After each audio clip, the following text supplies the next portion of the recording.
les deux intervenants qui arrivent. Donc, c'est Mélanie Coquelet, qui est professeure documentaliste, et Pierre Champerol, qui est aussi professeur team, et tous les deux au Lecta du Robillard. Donc, ils vont vous parler d'une action qu'ils font dans le cadre du projet Léa. Le projet Léa est une recherche-action dans le cadre de l'IFE, l'Institut français de l'éducation, euh, et donc qui est porté par un établissement supérieur, en l'occurrence c'est l'ENSFEA, et qui est mise en œuvre sur le terrain sur des établissements de l'enseignement technique agricole.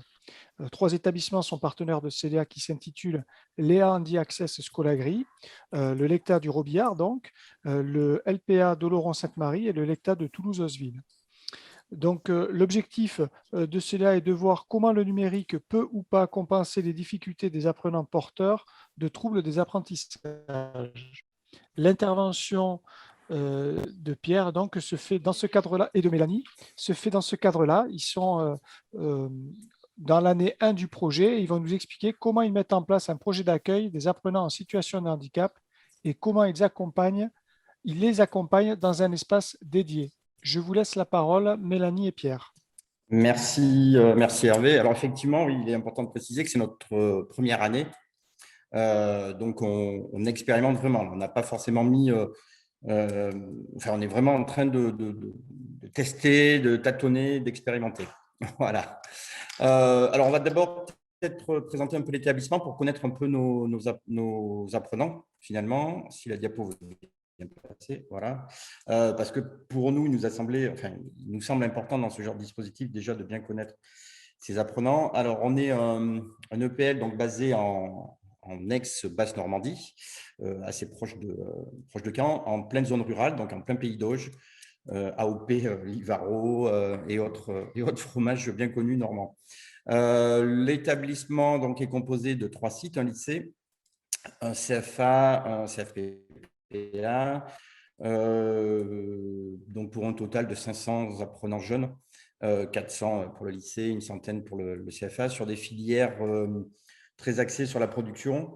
Pour la partie lycée, donc on a les bacs pro CGEA en production animale et grande culture, bac STAV, pareil avec option production, et BTS production animale, APV et gestion maîtrise de l'eau. Sur l'ensemble du site, on va des formations CAP jusqu'aux licences pro, puisqu'on a 2 licences pro présentes dans l'établissement. Ce qui nous amène à avoir un public qui est en fait plutôt très divers, puisqu'on a un public évidemment très rural, qui viennent des campagnes alentours, mais pas que. Mais on a aussi un public qui peut être très urbain, du fait de notre proximité avec Paris, et puis le centre équestre qu'on a dans l'établissement qui attire, vous imaginez en Normandie en plus, qui attire pas mal de monde. Pour vous dire, on va même jusqu'à Nouméa et Wallis-et-Futuna, puisqu'on a deux étudiants qui viennent de Nouvelle-Calédonie. Voilà, donc c'était important de connaître ce public parce que du coup, au niveau du handicap aussi, on a une diversité qui est assez marquée quant au diagnostic et puis à l'utilisation des outils. Je vais laisser Mélanie vous présenter le Léa. Alors, je ne vais pas beaucoup me présenter parce que finalement, Hervé a déjà plus que bien entamé la discussion. C'est très, très bien. En tout cas, juste expliquer peut-être pourquoi finalement c'est un projet dans lequel on trouve notre place. Donc, le constat, en fait, c'est que c'est un établissement qui, assez vraisemblablement, représentait un terrain assez favorable à l'expérimentation d'une part et à cette question de l'accompagnement des jeunes porteurs de troubles 10. Non pas, ce n'est pas le cas des autres établissements, mais il se trouve qu'on a eu l'occasion, et Pierre et moi, de participer à des formations, que un certain ancrage dans le réseau national égalité d'insertion. Du coup, voilà, c'est le genre de questionnement qu'on peut avoir aussi lors de ces rencontres. Pierre a été en charge de la mise à disposition pour les jeunes qui disposent d'un aménagement NVPH, il a été en charge de l'équipement des outils informatiques, par exemple, enfin des ordinateurs. Et puis, il se trouve que j'ai eu pendant 3 années Ah, il paraît qu'on m'entend très mal. Est-ce que comme ça, c'est mieux? On a fait plein d'essais déjà tout à l'heure, ça allait mieux. J'espère. C'est mieux? Je n'ai pas de réaction. Ouais. OK. Donc, une dernière chose, juste pour comment dire, entériner le fait qu'il y avait peut-être un terrain un petit peu favorable. On a eu l'occasion sur l'établissement d'avoir un tiers-temps consacré à la lutte contre le décrochage scolaire, avec la mise en place, un peu à l'image de ce que Julien a expliqué tout à l'heure, notamment d'un repérage des classes entrantes et particulièrement des classes de seconde professionnelle et des secondes générales et technologiques,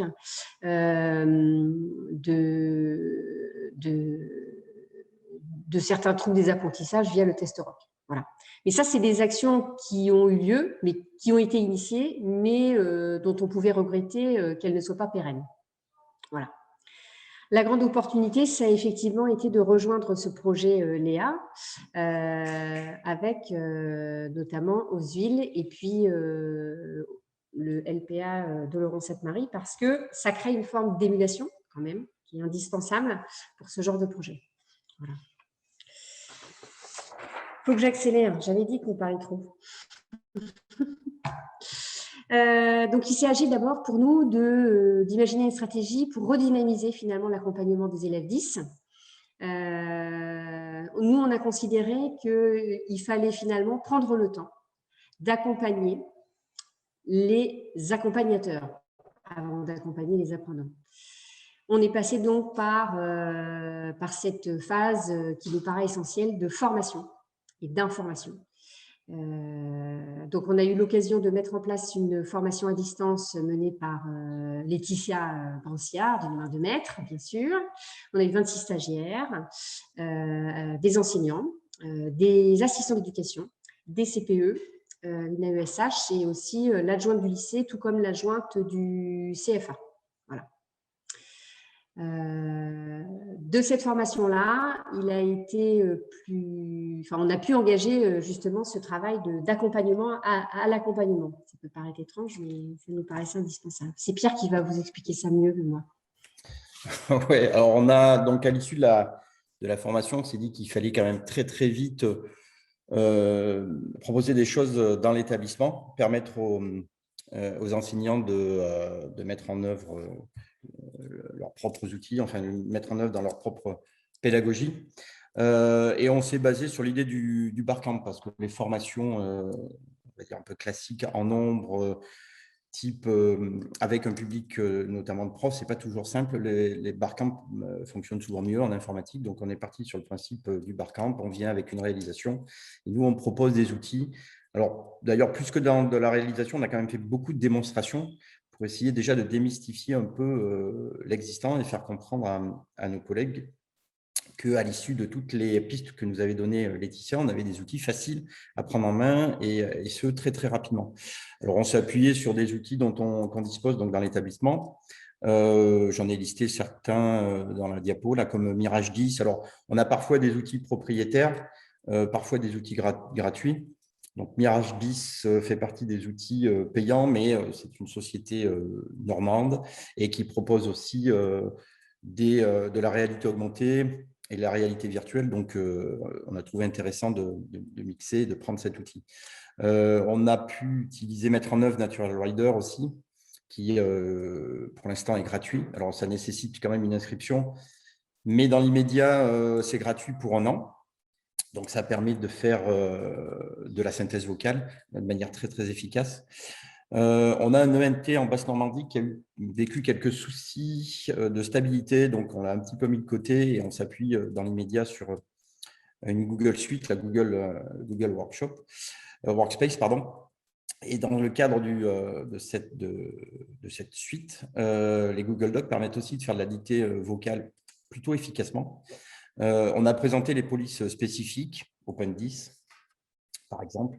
Et puis, moi, je l'ai expérimenté avec des BTS notamment. Donc, Mirage 10 permet de faire du QR code, de la lecture à partir de QR code. On peut être hors ligne. Natural Rider permet de lire les documents en ligne. Donc, on a essayé de mixer et de susciter l'envie auprès de nos collègues qui étaient déjà effectivement très intéressés par la formation qu'avait fait Laetitia. Et là, on a essayé de susciter chez eux l'envie d'essayer de tester aussi par eux-mêmes. Voilà, donc ce qui a permis de rassembler, on va dire, un grand nombre d'adultes autour de notre projet et que Mélanie va nous présenter. Alors, en espérant que j'ai retrouvé le bon canal pour qu'on m'entende, dans cette stratégie, il y a vraiment cette volonté de rassembler le plus grand nombre d'adultes accompagnants. Alors, qu'est-ce qu'on entend par ça? C'est vraiment, déjà d'une part, ne pas considérer que l'accompagnement des élèves 10 ne serait que l'apanage, par exemple, des enseignants. Nous, il y a une réelle volonté de s'appuyer sur les assistants d'éducation. Ça nous permet du coup de faire du lien aussi entre les temps dans la classe et puis les temps hors de la classe. Tout à l'heure, Vanessa Bachelet, en fait, ça fait assez écho à ce qu'on envisageait. Voilà, donc il y a cette hypothèse-là sur laquelle on mise.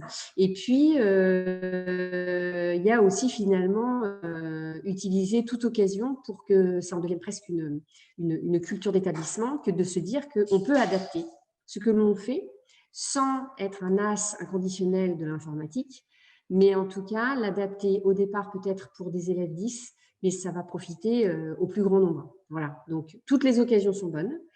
J'ai encore eu l'exemple il y a 2 jours. J'ai une plurie demain matin avec une collègue de zootechnie. On a produit un document. C'est elle qui me l'a fait suivre pour que je le regarde. Et j'ai commencé par reprendre toute la police de caractère, les interlignes, on surligne ou on surligne pas, des choses comme ça. C'est tout bête, mais en fin de compte, elle a découvert qu'en 1 minute et demie, son document, il était prêt pour être accessible vraiment à tout apprenant dans sa classe, on va dire. Voilà. En tout cas, un petit peu plus.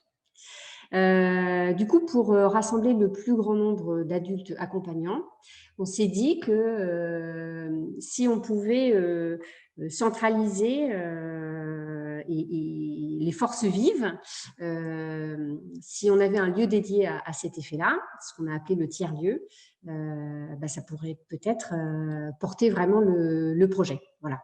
S'il s'appelle Access Lab, c'est parce qu'on a copieusement utilisé, on s'est déjà pas mal creusé la tête, mais c'est le nom que les travaux finalement de Laetitia et de Hervé et compagnie ont donné déjà à cet espace de ressources, à ce vivier de ressources pour l'accompagnement des jeunes porteurs de troubles des apprentissages. Voilà.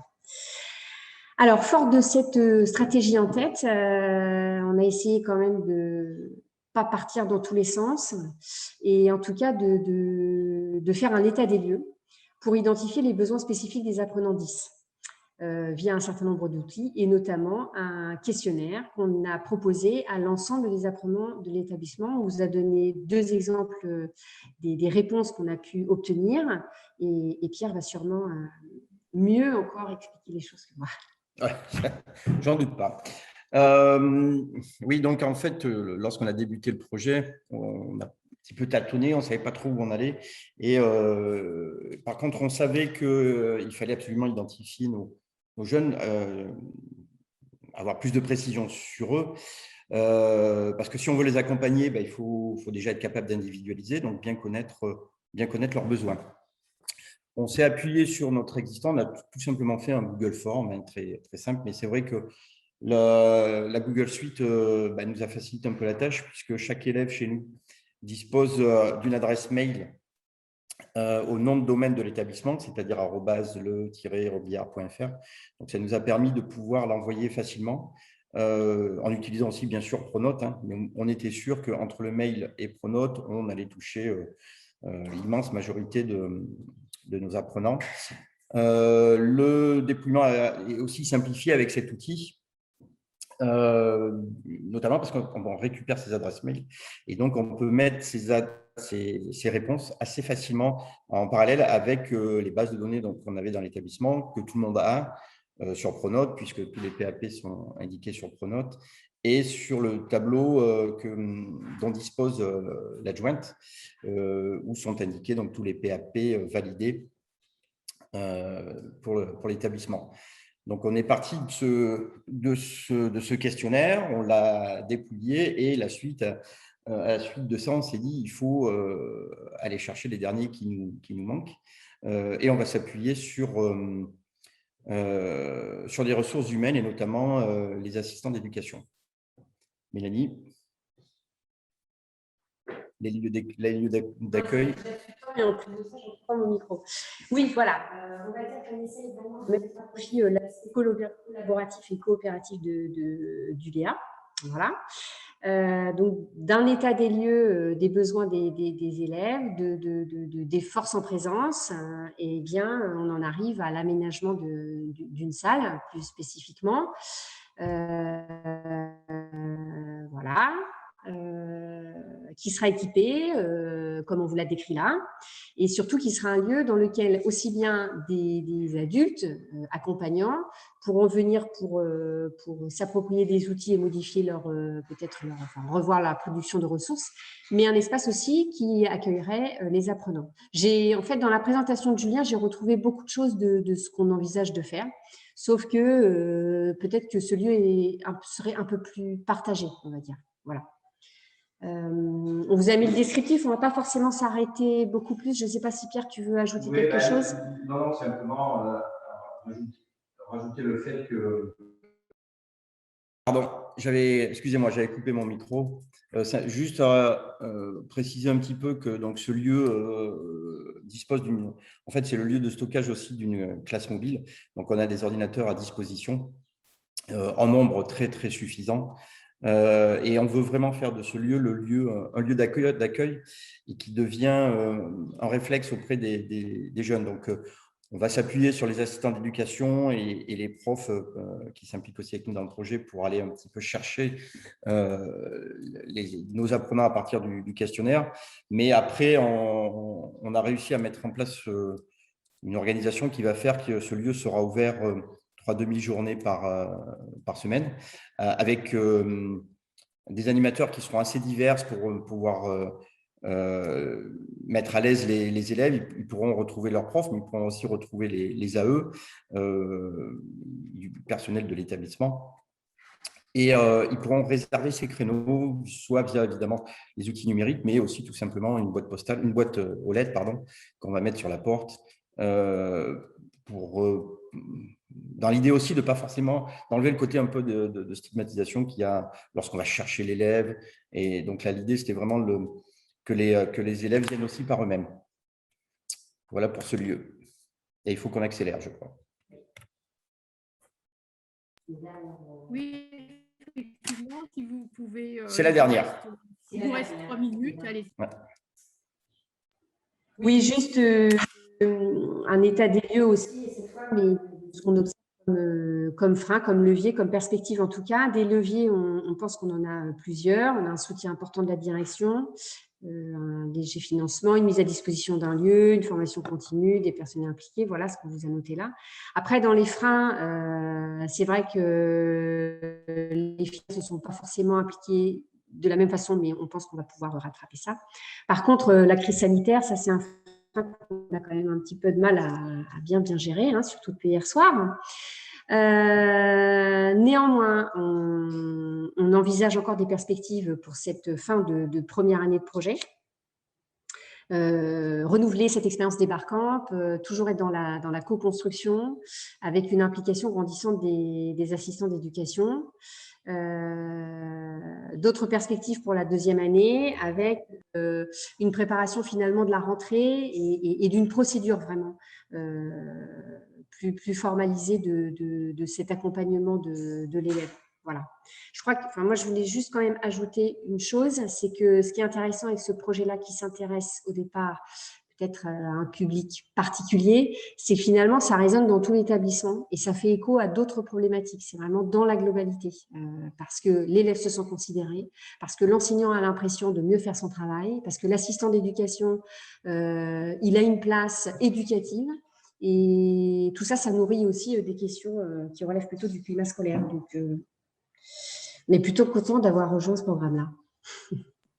Oui, c'est même la bonne surprise. C'est le lien qui, finalement, il est en train de créer au sein de l'établissement. On a une équipe d'AE qui est très, très dynamique cette année, qui a plein d'envie. On a des CPE qui sont toujours à l'affût d'échanges avec nous. Et on s'est aperçu que finalement, en assez peu de temps, il y a un lien qui était en train de se créer et qui favorisait le travailler ensemble, quoi. Et donc, notre idée, effectivement, dans les perspectives, c'est de refaire des barcamps, mais même, je pense que l'idée, c'est même carrément de faire un barcamp un peu permanent, c'est-à-dire que ce lieu doit venir un lieu de barcamp, de Fab Lab, de la création de ressources pédagogiques. Puisqu'on a parlé de la reconnaissance, de la synthèse vocale, on est aussi en train de commencer à développer un petit peu les capsules vidéo, comme nos collègues de Pau, de Pau-Montardon. Voilà, donc ce lieu va vraiment devenir, on l'espère, un lieu d'effervescence perpétuelle dans la création de ressources pédagogiques. Mélanie, as-tu un mot pour la fin? Je crois qu'on a déjà bien grandement dépassé le temps imparti. En tout cas, c'était très intéressant. Je vous remercie. Si vous avez des questions, vous n'hésitez pas à les poser par l'intermédiaire de la discussion ou directement, si vous le souhaitez, vous ouvrez votre micro et vous posez la question.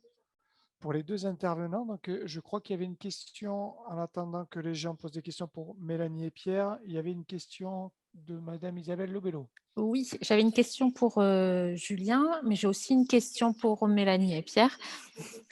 Donc, la question pour Julien, c'est par rapport aux clés USB nomades et quels sont les outils qui sont proposés sur ces clés. Alors Isabelle, les clés, ce qu'on appelle des clés nomades, alors il en existe plusieurs. Donc c'est une clé USB, un classique que tu achètes. Et sur cette clé USB, tu peux venir mettre des programmes donc, qui sont libres. Tu peux avoir du LibreOffice Writer, tu peux avoir tous des logiciels audio, voilà. Et l'avantage de ces clés-là, c'est que l'élève peut la transporter n'importe où. Voilà. Et donc, se retrouver, par exemple, dans une salle de classe où il n'y a pas, par exemple, le logiciel qui est installé, qu'il utilise habituellement, sur sa clé, même, il pourra l'utiliser, il est installé. Donc, tu vois, et donc, ça veut dire qu'à chaque fois, il a toujours ses outils à disposition, quel que soit le lieu. Voilà. Mais ce qu'il faut peut-être dire pour les gens qui ne savent pas, portable, ça veut dire que même si on n'a pas le code administrateur, avec sa carte SD ou sa clé USB, le temps de sa session, on peut utiliser les logiciels qu'on a sur ce support. Mais ce que voulait savoir Isabelle, c'est le choix que tu as fait de logiciels. Ça dépend. Ça dépend du profil du jeune. Parce que tu vois, ça dépend. Voilà, parce que tu vois, le jeune malvoyant, lui, on est vraiment sur des choses, vraiment sur des logiciels, tu vois, audio. Alors là, par contre, lui, c'est carrément, vraiment ces logiciels types là, dont il a besoin. Et voilà, donc c'est vraiment différent, ces caractéristiques. Voilà, c'est ça. C'est pour ça que je disais dans mon intervention, d'où avoir préparé avec le jeune, et ça, c'est hyper important. Voilà, de avoir bien préparé avec lui les outils dont il a besoin, et voilà. Donc.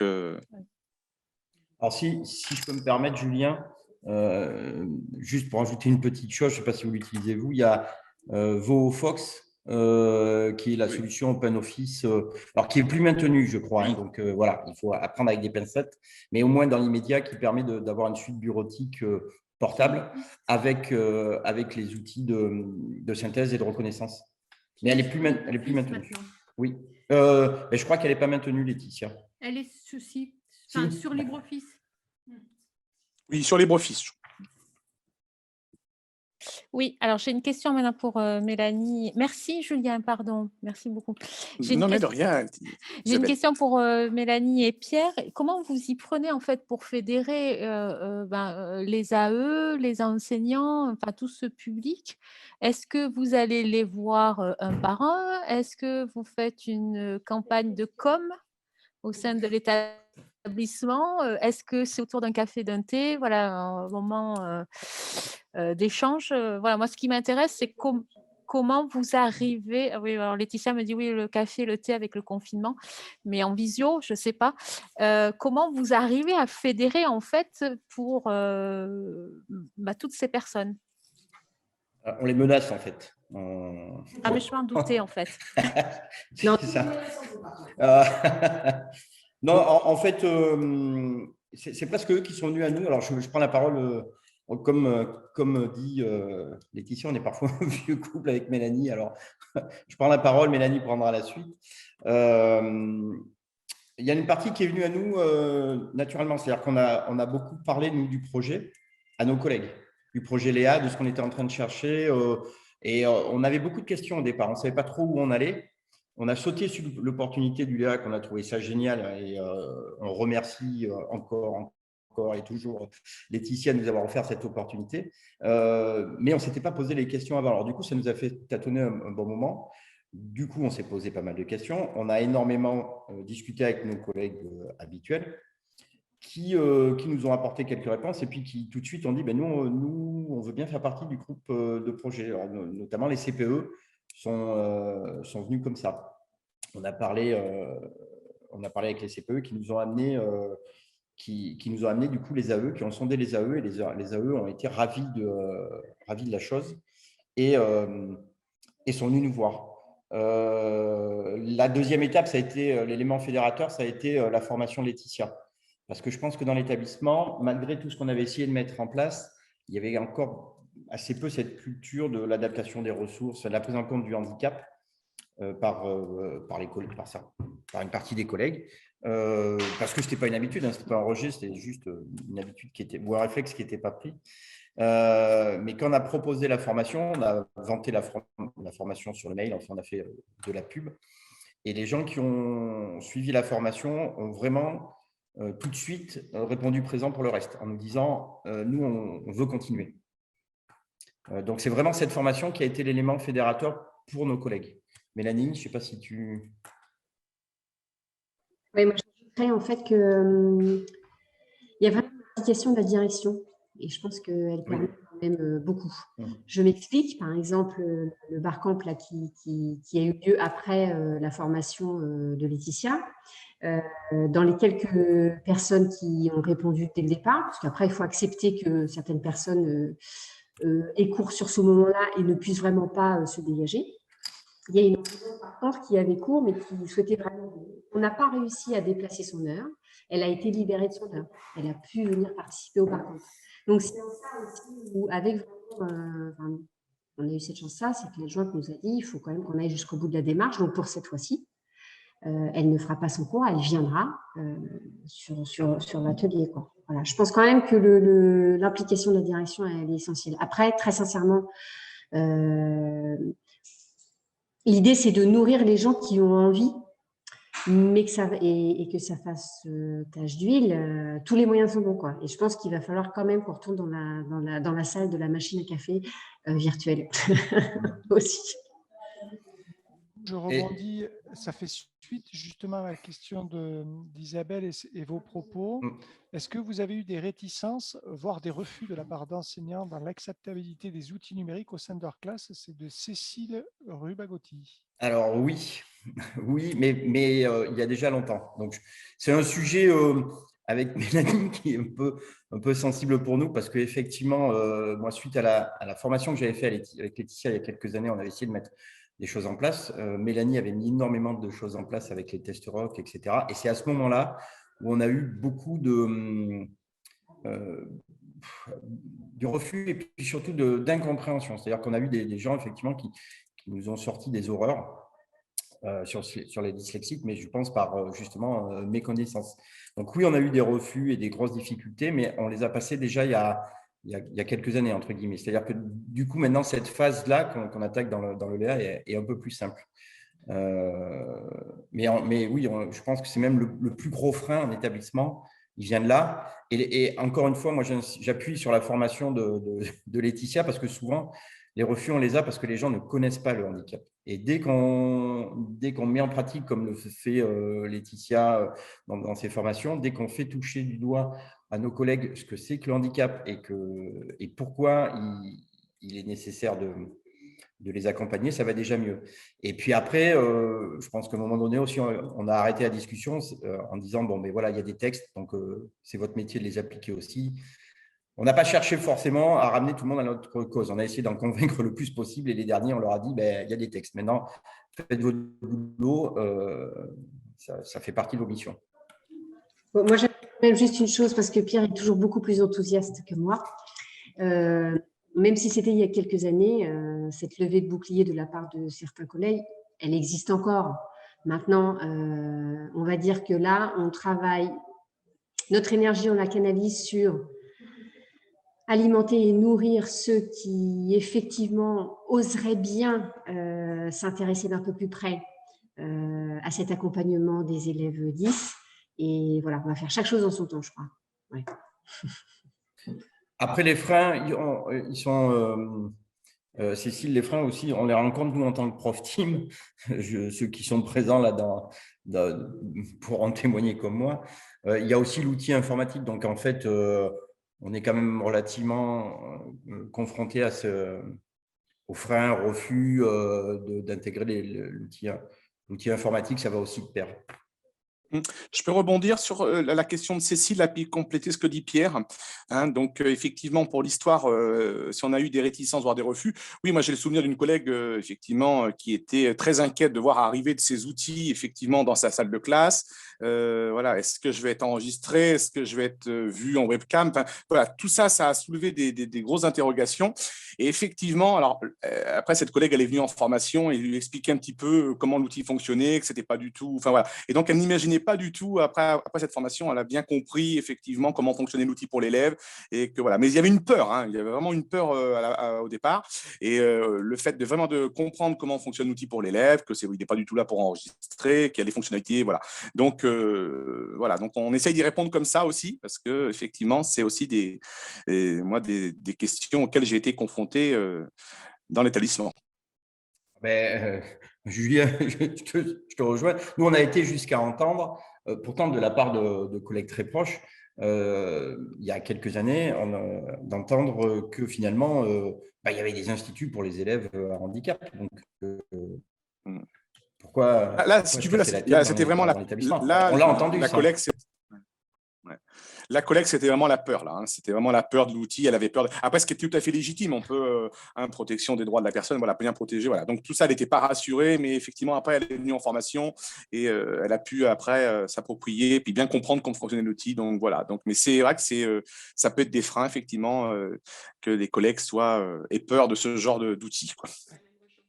Il y a une autre question ici, en plus de celle qu'a répondu Pierre en ligne, et c'était pour savoir si effectivement il y a une disparité régionale en termes de dotation d'équipements informatiques.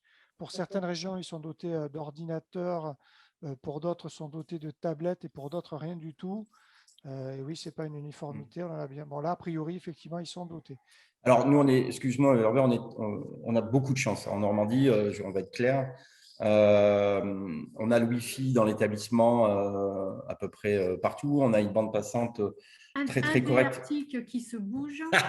Non, un DRTIC qui a une équipe de team surtout. Mais voilà.